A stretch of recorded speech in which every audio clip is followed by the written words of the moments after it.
Hi, guys. Welcome in to the OBR Film Breakdown Podcast. And this is on the OBR YouTube channel. A lot of broadcasting and advertising going on there for YouTube. I think my hair is going crazy. Whatever. If you're here, thanks for joining. This is going to be a quick start of our offensive side of the Chalk Talks. We've done basic defense over the first 2 days, personnel groupings on that side, sub packages, and we've done defensive front alignments. We've done gaps, teaching you the ABCD gap, teaching you alignments, shade, 0, head up nose, 1, 3, 4 eye, all of that stuff. We talked about the variance in between, why some people call it different things, whatever. This is always a great show for interactivity. If you have any live questions here you want answered, feel free to shoot them over. If you also listen to this in podcast form tomorrow and you have any questions, hit me up on Twitter, hit me up at the OBR, whatever. I will get back with you and talk with you about it. We are not going to get crazy deep out in the weeds. We're going to be very simplistic, simplistic as we can be, and chat about this, and we'll see how long it goes. I don't know. We'll see if it's going to cover too much, too little, whatever. We're going to look at very simple huddle stuff, how the NFL huddle works, how the NFL pre-snap conversations work, how the communication goes. We are going to also should look at what else we're going to talk about. I'm going to move this down. We're going to talk personnel groupings, which is important, and then we're going to get to motions. Hopefully. We'll see. We are going to use a Kyle Shanahan playbook from his time with the Atlanta Falcons in 2016. The reason I like this playbook is because it comes from the similar tree that Kevin Stefanski comes from with Gary Kubiak, Mike Shanahan's system. All of it is pretty similar here. So this stuff dates back. If you have played football, this stuff dates back a long time. I mean, you have your midget football, pony league, whatever you guys called it, wherever you're from, all the way up to middle school, junior high, to high school. If you played college football or whatever, if you were lucky enough to go to college, play football, and then the next level after that, whatever that is, semi-pro, whatever you want to call it, arena league. Some of you guys would know this if you've gotten to those levels, but this is general stuff for those of you who maybe haven't and are interested in learning about some of these things, why teams do things the way they do. When we talk about huddle, there's a visual here in front of me that has a circular huddle. Now, this has changed. I mean, you might have had a huddle when you were coming up that was facing the quarterback.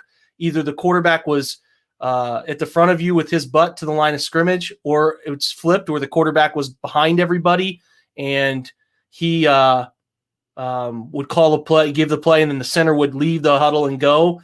So typically what happens is a play is called twice in the huddle, right? You call it once, then your center leaves. He hears the play to get set up and get ready.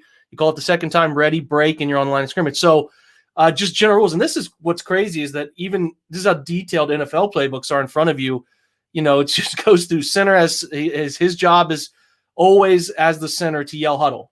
You know, he's going to be the huddle guy. You gather on wherever the center goes. The center tries to find a spot 6 yards from the line of scrimmage. He's always kind of going to aim for something in that general area. All eyes on the quarterback. Quarterback has complete control of the huddle. You have to make sure there's nobody else chattering, doing anything like that. He will give a live play. He'll give the play call and snap count. If you're not hear what is said, someone will yell check, which is a very common thing. Check. I didn't hear it. Maybe it's loud in the stadium, something like that. And then ready, break. Everybody's clapping hands. That's general stuff. So this in front of you is more of a NFL-based huddle. NFL huddles are usually with the quarterback facing the sideline to get either a signal or hear the play call in his helmet. He's on the side. He'll usually either get in there on a knee. Some quarterbacks get on the knee. Some quarterbacks don't. It's whatever your preference is. There's no right or wrong with that. But the line is facing where they need to go. And then the skill positions, your halfback, X, Z, your fullback or F. These letters are so interchangeable, playbook to playbook. The general consensus is there's always an X and Z, a split end and a flanker, X and Z. One's on the ball, one's off. And then you got a bunch of different positions. Y is universally accepted as the tight end.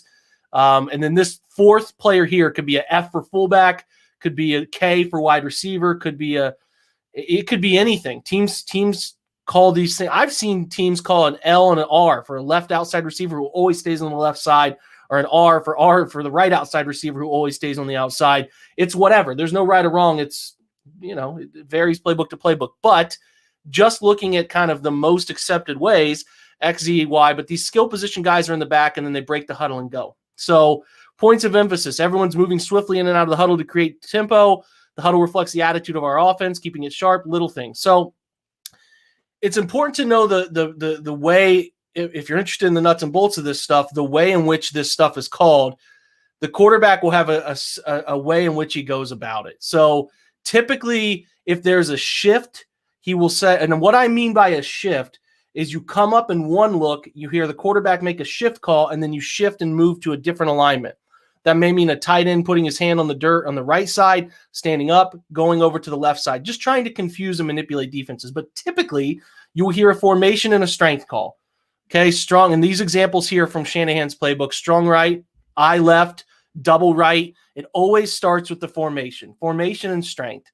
Okay, formation variations. So things that can change within a formation. You could call things that they have here. Examples are book, nasty, close, etc. It's like if you're calling trips right and you want those guys to be tightly congested, you would call trips right close or trips right bunch. Like if we wanted to get those guys close together to confuse who has who coming out of a route, we'd probably call bunch. If you want them close to the edge or the tackle box, you would call close. So it would be like strong right close, double right close. If you wanted them bunched together, those wide receivers, you would call like double right bunch. That's kind of the general idea with those. Then you tag a motion. So it could be strong right close, Z right. That tells the Z receiver he's going in motion to the right. Or it could be F short. F short means that the fullback is going in short motion. We'll get to these more specifically when we keep going. But this is the idea. This is the way it goes. So again, kind of looking at what's next in a play call. So this gives you an idea how wordy these things can be. So we could go double right close, Z right 18, because that's a pass protection or a run. We're going to talk about this in the next episode, how people kind of label pass game, run game. So we talk about run game. It's usually a numbers-based thing that is even numbers to the right, odd numbers to the left. And it works its way inside out. Again, this is not the only time I'm going to talk about this, so I don't have a visual aid for you right now, but it works this way. So there's the, a 2-hole, 4-hole, 6, and 8 is outside. 1, 3, 5, you get it. It works its way outward. 200 is a protection call, so that tells the line something, how to protect. I've seen those be double-digit numbers before. But again, then you get a run or pass concept. So it could be 18 force. It could be 200 jet, Z curl burst. Whatever the names are. Again, this is kind of tricky. Then you get a snap count on quick, on 1, on 2. So as an example, all right, so shift, double right, nasty, F short, 200 jet, Z curl burst on 2. That's what you have to get up there and call. So again, I'm trying to read these quickly. So this is what it's going to sound like in huddle. Shift, double right, nasty, F short, 200 jet, Z curl burst on 2, ready, break. That's the general sound of a play call, which you're not listening to everything. If you're a lineman, you're listening simply to what I need to hear. Oh, 200 jet, that's my protection call. If you're a wide receiver, I know that I need to hear the formation. Okay, he called double right close or double right nasty. I know where I need to go there. Z curl burst. Okay, what route am I running on Z curl burst? Got it. What's the snap count? You're not worried about the protection call. If it's 18 force, which is an outside zone run play, I don't really need to totally pay all too much attention. Okay, run play right. I got it. I know I'm supposed to block. So there's little things you pay attention to. Quarterback needs to know it all. That's why it's the hardest job on the field. But running backs don't necessarily care a ton about Z curl burst. They might just need to hear 200 jet because 200 jet tells them a protection. What do I need to do in protection? So there's a little piece. You don't have to pay attention to everything. So examples at the bottom. I made my own, but you could get I right 19 weak on the quick ready break. Bunch right, Y counter, 3 jet, Z curl burst, on 1, ready, break. That's the general huddle play concept. You're always going to get that formation, a motion, a hole or protection, a run or pass concept off of it, snap count. We'll talk about snap counts and how those things vary. So we're going to actually get here. So snap counts, this is, again, it varies place to place. When I played, I mentioned this on another one, there's so many ways you can do this. And when I coach, like you can call, we used to do this thing where we wanted to be up tempo. So we would say 2 numbers. In the first number would tell you whether it was going to be a run. The second number would tell you it was going to be a pass, what kind of pass concept it was. So you could call 30 let me slow down here. So we'll do it this way. We did two names. You could name whatever you want. It could be Dolly and Parton. It could be Ohio, Michigan. It could be Cleveland Browns, but you would call in the middle. The first number would tell you the concept, what it was. The second 2 numbers would tell you exactly what the scheme was. So if we called Ohio 3, that tells me inside run. 334 is inside zone, Michigan. Don't pay attention to the words. The words are just the separators. They just confuse the defense. Pay attention to the numbers. 334. Okay, 334 is a inside zone. We're running 34.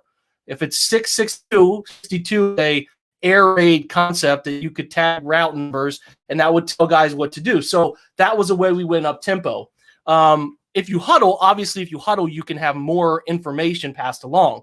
So once you get up to the line, we talk about the play. So we're in the huddle. We call bunch right, Y counter, 3 jet, Z curl burst on 1. Center leaves, bunch right, Y counter, 3 jet, Z curl burst on 1, ready, break. You're getting up to the line of scrimmage. It's on 1. So on 1, here's this color system stuff is fun. And I'm probably yelling a little bit too loud here, but my wife's going to get mad. But this is the general idea of how you do color systems, okay? You can do a bunch of different things, but you'll always hear a quarterback yell a color number. Wide 80 is a very common NFL, and the Browns use it all the time. Baker will always be a wide 80 guy. They will also do they'll get up to the line. You'll hear them say, hurry, hurry. That will tell teams, like they'll make teams think they're going quickly. And again, if you have not seen these live, I talked about them because the stadium this year, there were so few people you could actually get in and listen to the broadcast version and hear them. Like if you're watching it on TV, you can't always hear it perfectly, but if you plug a set of headphones in and you have NFL Game Pass, you can really pick up on all the nuances of this stuff. So if you're going up to the snap, you're going up to the line, snap count wise. If you're going on quick, that means set up. It's very fast. Set up. It's like boom, boom. There's no set hut. It's almost one word. Now, if it's a long count, it's set hut, hut. It holds in there a little bit. That's a long. That just brings it out, drags it out a little bit. Now, if you want to go on 1, according to this playbook, it would be you're up to the line, set hut, green 80, set hut. Okay. If you want to go on 2, it would be set hut, green 80, set hut, hut. It's a little longer. Okay. That's just how it goes. A dummy call tells you nobody's going anywhere. Okay. Whenever the quarterback goes on the dummy on 2, expect for him to accentuate the first hut to really try to draw defenses off sides. So if it's a dummy call, you're probably going to hear the quarterback use a color specific thing that says we're not snapping the ball. This playbook, this Atlanta playbook in 2016 said black was the dummy call. So set hut, black 80, set hut, hut, hut.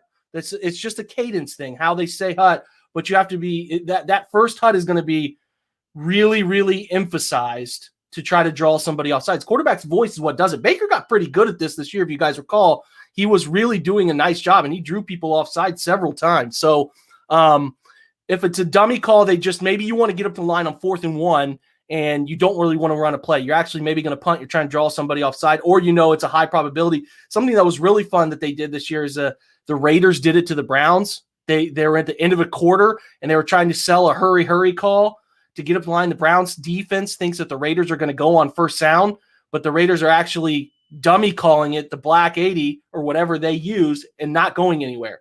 Yes, Dylan, commentary, Aaron Rodgers is one of the best at doing. He is. It's an art form to be good at this stuff. And I do think Baker got better at it this past year as he started to pay attention to the nuances of this stuff. Oklahoma is probably did things completely differently than the NFL does. It's the different playbooks, different schemes. So he felt comfortable last year. I thought he got better at it. But yeah, whenever the quarterback goes on the dummy or two, expect him to accentuate that first hut. Like we said, code words can be used as a reminder of the snap count. If somebody forgets the cadence as we're walking the line of scrimmage, we used to have people using presidents, the first, second, third presidents. They would use those. If we were going in a certain run scheme, left or right, they would use a simple reminder for which guy was pulling or trapping or whatever. They would use a Louis call or a Roger call. That can be line of scrimmage based. But if it's color based for these, red is a quick count. They would say white. That means on 1. Blue means on 2. Yellow means a long count, and black means a dummy count. It's whatever you communicate in your system, right? Like whatever you guys want to do, you do it. That's how you go with it. There's no wrong thing whatsoever. So cadence, the quarterback starts cadence with set HUD. Everyone must be set, obviously. He will give a color and a 2-digit number to each side. Again, I think if you listen closely to the Browns, it was usually white 80, which is a very popular one across the NFL. Only use green as, in this case, for this playbook, only use green as the color in the cadence. Black is for dummy counts only. Cadence must sound consistent between each quarterback. So you don't want Baker Mayfield to come up the line of scrimmage, sound one way, and then, something happens, Baker leaves the game, whatever. Case Keenum comes in, it sounds completely different. But it's a weapon to keep teams off balance, obviously. A snap count, I cannot reiterate enough how effective a snap count can be, because if teams have figured out what your color numbers mean, whatever, and the timing at which your quarterback goes, they're automatically at this massive, massive advantage in regard to getting the snap, knowing when to get off the football. And that creates issues for your offense, because if the other team knows the snap count pretty consistently, that split second of them jumping it helps them create backfield pressure, helps the guy win off the edge, whatever. That's the stuff that can be a problem. So you really have to use the snap count as a weapon. Again, more on the dummy count. It's used to get defenses to show their coverage. So you do love that. If it's a dummy count. So what you could do, hypothetically speaking here, okay, you come up to the line of scrimmage and you have 30 seconds, 25 seconds, whatever. You got a lot of time. You could make that black 80 call, said hut, and then everybody knows it's dead if it's black. We're not moving, period. Okay, so when you do that, everybody then resets. It's an advantage thing here to give the quarterback the ability to change the play or see the coverage. We talk about this all the time, is unfold the coverage pre-snap. And how you do that is get teams to anticipate that you're going to snap the football. And if you do that, that safety could creep down. Oh, that safety is going to be a rob safety. Oh, the cornerback started to take 2 steps and bail. Maybe this is cover 4 instead of a press cover 2 look. Something like that. You get advantages in looking at leverage that you wouldn't normally get without using it. So it's a great thing that you can do. And you can run a dummy call right into a live call. So like I said, it could be that black 80 set hut. You realign. Talk it out. Maybe you want to point out 43, creeping, 52 is the mic, whatever, pointing out the mic for protection calls, which we'll get to. But then you're okay. Green 80, said hut, it's go. So what you like to do is you have the ability with that dummy count to either manipulate the defense, see what they're doing, get in a chance to unfold the coverage, but then you can also make an adjustment and make an audible. So you can audible through an Oscar or can call, which we'll talk about that. I have great Twitter examples of what the Browns did with a can call. I'll link that in the bio to this YouTube video, and I'll link it to the bio in the podcast here as well. Other notes that they leave on this: we use color black to remind everybody on offense that we are not snapping the ball on the first cadence. The second cadence will always be on 1. So after you've used your dummy black call, it'll always be on 1 after that. I don't care what color system you use. It's just you don't have a ton of time to, okay, I heard the dummy black call. Now, was it on 1 or on 2? No, you always just want to keep it on 1 for simplification purposes. The second cadence, like I said, always be on 1 and use with colors red, white, or blue, only if inaudible. So if you're going to audible, okay? So example, this is where it gets fun, okay? I'm going to read this to you. I'm going to sound stupid, but whatever. So the huddle calls I write 18 force, can 19 weak on the dummy. How does that sound? So again, in the huddle, we would call I write 18 force, can 19 weak on the dummy. What can means is that we can change the play, okay? So we can can it. We can can the first play, throw it in the trash can for the second play, all right? So cadence, in this case, we are going on the dummy, which means we're going after the dummy call, all right?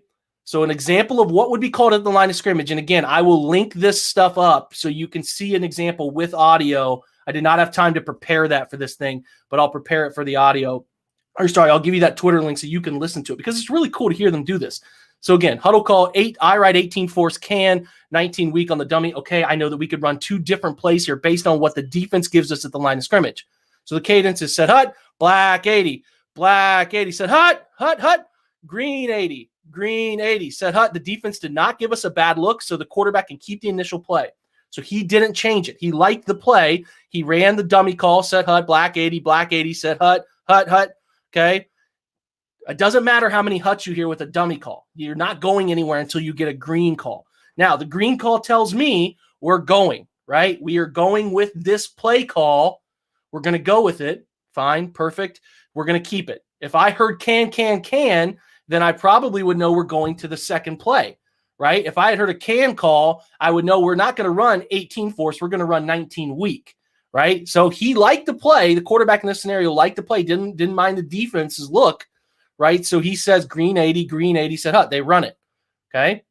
Now, red. So for this playbook, the term used to change the snap count to quick count at the line of scrimmage. So if maybe a quarterback is audibling something, we'll read through this text here.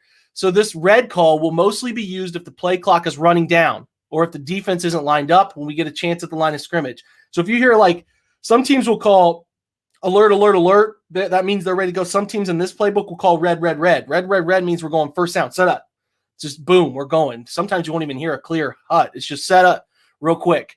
Okay, it's most likely to be used, like I said, the play clock's running down. So in the huddle, the call is, maybe we know we got to get this play in. The play clock is running down. We got the call in late. So the huddle call would be double right 200 Jet Z Dragon Lion on 1. Okay. This is example just saying it's on 1. But the quarterback breaks the huddle, notices a few seconds are left on the play clock. Instead of getting a delayed game, trying to rush the cadence, he'll simply say red, set hut. So he'll get up the line, red, set hut. Everybody knows when you hear red, going right now. We're going. Got to be up there ready to go. Okay.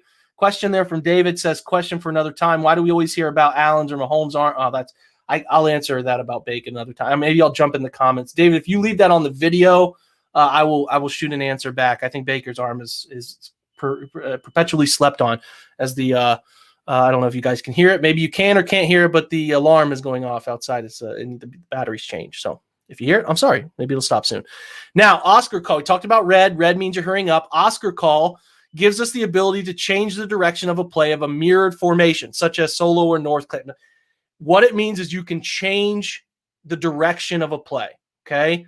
So we'll always run the initial play unless the word Oscar is used somewhere within the cadence, all right? This tells everyone that we're flipping the play in the opposite direction. So instead of saying, getting up to the line and saying, getting up there, set up, black 80, set hut, instead of saying opposite, which some teams do, the Browns will say opposite, okay? You'll hear them say that. They, in this playbook, say Oscar. So whenever the quarterback Oscars the play, he'll signal to the wide receivers. Oscar will always be alerted in the huddle. So the huddle calls solo right 18, alert Oscar. So what the coordinator or play caller, head coach, whoever's calling the plays, is trying to do is saying, we think based on preparation for this week, we could hear a play that goes, we could like a play that goes either direction. We really like solo right 18 alert, but we think we can run it either direction based on a look. It could be the defensive tackle's in a shade. If he's in a if he's head up, we're going to run it as is. If he's in the shade on the backside, we're going to go alert. We're going to run it to the backside because we like our angle on this play. Any number of things, okay? So what they say is we're gonna tag this Oscar, meaning the quarterback has free reign to shift the side of this play. So the huddle call again is solo right 18 alert Oscar. So solo right is the formation, 18 is the run side, 8 hole. The 1 usually stands for the ball carrier who's getting it. We used to do it that anytime a quarterback run was being done, it was the number 1 in front of it. Anytime that the halfback was getting the football or running back, it was a 2. So this playbook probably doesn't do it that way. They probably do it 18 alert. Something is a outside zone run play. So what they're saying here is solo right, 18 alert Oscar. So you can run 19 alert if you want to. So the cadence is set hut, Oscar. He, instead of, if it's on 1, okay, haven't made my green 80 call. So I say set hut, Oscar tells everybody opposite. We're going back the other way now. Green 80, set hut, and we're going. So the play now becomes solo right 19. Got it? So that's the difference. All right. So now, yeah, Dylan Justison leaves a comment here that says, seeing all of this, it's no wonder Baker had a difficult time. So he's had to learn all these things like 4 times already. Listen, some of these things are universal in playbook. Some of them aren't. It could have been hard. He'd have to answer that question on his own because each playbook can be different. And Baker's played at Lake Travis, which might have had an intricate system in high school. They were a very forward-thinking, smart spread football team. He played at Texas Tech, which we all know Cliff Kingsbury tries to do things up tempo, tries to simplify things. So who knows what that looked like. Then he goes over to Oklahoma, where he gets eventually plays with Lincoln Riley. He's been around. I mean, he knows a lot of different ways these things can be done. So now the can call, which is the video I have tagged on Twitter. I will share again. It's findable. You can look at the bio of this show once I finish, and again on the podcast description. The can call allows a change of the line of scrimmage without using an audible. Okay, so 2 plays will be called in the huddle. I know that it seemed like Oscar 2 plays were called, but all Oscar gave us the ability to do was just run the opposite play, right? So can lets us do a little bit more than just simply going opposite. So can says it allows us to change a play at the line of scrimmage without using an audible. 2 plays can be called in the huddle. We'll always run the first play called unless the word can is used somewhere within the cadence, okay?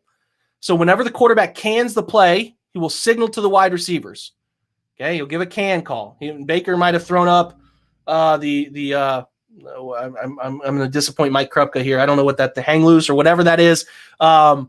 So whenever the quarterback cans the play, he'll signal to the wide receivers. The example is in the huddle. Here's the call. Trip strike 19 Wanda, can 18 support. So the 2 plays are 19 Wanda and 18 support. It could be 19 Wanda, but if we get a look, it can be 18 support. So the cadence is set hut, green 80, can, green 80, set hut. So the play now becomes trips right 18 support. Okay, so you'll hear them make a can call. Baker did this in that example. They will also here's where it gets even next level. You'll hear them make a can call. Once they make it, he might then not like it, have a dummy call tagged in. They might get up to the line. So they get up to the line. JC Treader identifies the mic, whatever his responsibility is on any given play. And Baker says, can, right? He might get up there and dummy count it, black 80, set hut.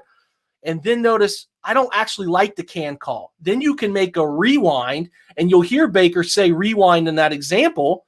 They might have it as reload.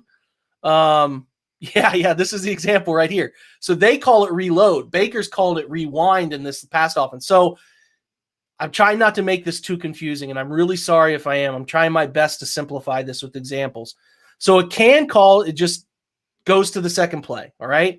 So with reload, that's a term used by quarterbacks to change a can, Oscar, or flipper, which a flipper gives the ability of the quarterback to flip protection, okay?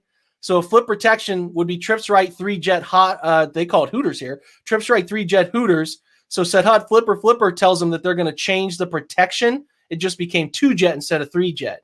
So flipper's protection. Can means picking the 1 or 2 plays. Oscar means you can go opposite of a play. So it's simple. Like I'm in the play and I'm in the huddle and I call 18 alert with an Oscar. I don't have to name another play because if I hear Oscar, I know it could just go opposite. So that's the basic example. But to talk about reload, So this is a term used by quarterback. You can change a can call, which is a second play call, an Oscar, which is an opposite call, or a flipper, which is a protection flip, back to the original play call, okay? The example here is this. Huddle call, double right 18, can 19, Wanda on 1, all right? So you're thinking in your mind, double right's the formation, 18 is the ball carrier and the destination or the type of scheme. It can be double right 18 can or 19 Wanda, okay? Double right 18 can, 19 Wanda on 1. It could be one of those two things, 18 or 19. We're going to run Wanda 18 or 19 on 1. So the cadence is set hut. He says can, green 80. Now, as he's saying green 80, he notices, oh, I can't run that play. I don't want to run that play. I made a can call. How do I get out of that can call? Oh, reload is what this playbook says. You'll hear Baker in that game against the Bengals say rewind, right? He says it. It's a thing they're doing at the line of scrimmage. Can changes the call to the second call. Reload means forget about that can. Rewind, okay? Then you go red. What does red tell us, which we've learned in this example setup? Red tells us snap the ball quick. First sound, set up. We're running it, okay? Lastly, the last term they use in this example, we'll probably do personnel groups, and that's going to be a wrap for today. There's so much here. If you guys have questions, again, feel free to ask them. There's a lot of information here. I might even link this document up for you guys somewhere if I can do that without getting in trouble. NASCAR is a term used in situations where we want to go up to the line of scrimmage and snap the ball before the defense can challenge a play. Okay, maybe we know we got a quick play call in the huddle. We want to run it. So this play will always be double right 18 structure. So for this playbook example, anytime they hear NASCAR come in from the sideline, that tells them double right 18 structure is the play because it's probably one of their base plays, a wide zone play with structure tagged. It tells certain people to do certain things. So their example is regardless of the personnel that's in the game, you're getting up to the line of scrimmage and you're running double right 18 structure and it'll always be on red. NASCAR, oh, boom, to the line, double right 18 structure, red. So it's set up. Okay, very quick. I don't see any questions. There's about 35 of you hanging around. We're going to move past that. We're going to talk general personnel groupings, which we might end up revisiting. Let me try to load this up for you guys. So again, this is that Atlanta playbook. So there's a number structure system. All righty. These numbers will always equal 5. Got to express that. You'll have a quarterback, right? You'll have 5 offensive linemen and a quarterback. And then you're going to always have 5 other players you're accounting for. There are personnel grouping differences. When I was playing college football, there was personnel grouping names kind of based off of gambling or poker. It was Joker, Ace, Tens, Kings. There were different names for personnel groupings based on names of poker games or whatever suits. This is the most universal way. It is numbering these 5 players. The first number, and it's important to remember this, okay? There's 2 numbers used. It never talks about the wide receivers. It only pertains to the running backs on the field, and that's both halfback, whatever, you call it a halfback or running back. It's both running back and fullback, okay? Now, there can be 2 running backs that are both halfbacks. If Kareem and Nick were both on the field at the same time. But anytime a fullback is in, that's included. So you could have 3, technically. You went like true wishbone and you had a fullback and then Kareem and Nick. You had Janovich on the field, whatever. The first number is running back, second number is tight ends. So if you hear 21 is what it starts out on this example. 21 is 2 running backs, 1 tight end. That tells me what's left to get to 5. There are 2 wide receivers. Okay? For this example, fast 21 is 2 halfbacks, 1 tight end, 2 wide receivers. So they're saying 21 traditionally for them is a tailback, a running back, a fullback, 1 tight end, 2 wide receivers. Okay. Fast 21 says 2 halfbacks. In this case, Brown's fast 21 personnel would be Nick and Kareem in the backfield, which they did in 2019 a little bit, did not do much in 2020. 1 tight end, 2 wide receivers. 12, very popular group is halfback because the 1, 2 stands for 2 tight ends, 2 wide receivers. Very popular Browns personnel group. 11, 1 halfback, 1 tight end, 3 wide receivers. Got to equal 5 every time, right? 20, 2 running backs, 3 wide receivers. We don't want any tight ends involved. 10 personnel, very popular in college, very popular at the high school level, very popular with the Pittsburgh Steelers, who did not run a ton. They were probably one of the leading 10 personnel teams, which is 1 halfback, 4 wide receivers, taking the tight ends off the field. Just 10. 1 tells you 1 running back. 0 tells me 0 tight ends. What do I have to do to get to 5? I need 4 wide receivers. 0 personnel says 5 wide receivers. Okay, 0 1 says no running back again, but the 1 is 1 tight end, 4 wide receivers. 2 personnel. Now we're talking no running backs, 2 tight ends. Maybe you want to put Austin Hooper on the field and David Njoku plus Higgins, Landry, and Odell. That's 2 personnel. Super rare grouping there. 22, the Browns did run some 22 with Janovich and 2 tight ends, so you would get 2 running backs, 2 tight ends, and a wide receiver. 13, the Browns are one of the leading 13 personnel users in the NFL. 1 halfback, 3 tight ends, 1 wide receiver. And then on the goal line, you will typically have a goal line personnel grouping, which is 2 running backs and 3 tight ends. Okay? Pretty simple stuff. Here's your examples of some plays. I right, example here. I formation. This is 21 personnel. You got your 2 running backs, 1 tailback, 1 fullback, a tight end, split end, and a flanker. Okay? You got solo right is a name for them. We'll talk about formations more next week. 12 personnel because you have 1 running back, 2 tight ends, then 2 receivers. And again, 7 guys on the line of scrimmage. Got to make sure these guys are on and off. We'll talk about line of scrimmage and all that stuff next week too. Double right, which in this case is out of 11 personnel. 1 halfback, 1 tight end, 3 receivers. They label their F as their slot receiver. Most playbooks would give that a different name, a K, a W, something like that, which is because it would take the fullback off the field, run a wide receiver onto the field. Strong right is 20 personnel, which is 2 running backs. And then we want to take this Y, which this playbook again, we're going to take this Y off the field and put him in there with like a W, wide receiver name. Okay. No tight ends on the field. Double right, 1 halfback, 4 wide receivers. No tight ends. Well, again, I don't really know why they don't change the letters in this playbook, but I'm not Kyle Shanahan and I don't get paid millions of dollars. Trips right wide is a 0-0 personnel, 5 wide receivers. I right closer, which tells this guy, this U back, which is a utility back. Some offenses have this. This tells us we got 2 running backs, 2 tight ends, which is a U for them as their second tight end. Okay, we're going to put him closer to the edge here. Alrighty, so that gives you 22 personnel, 2 running backs, 1 tail, 1 full, 2 tight ends, and then 1 receiver. And then we have 13 personnel.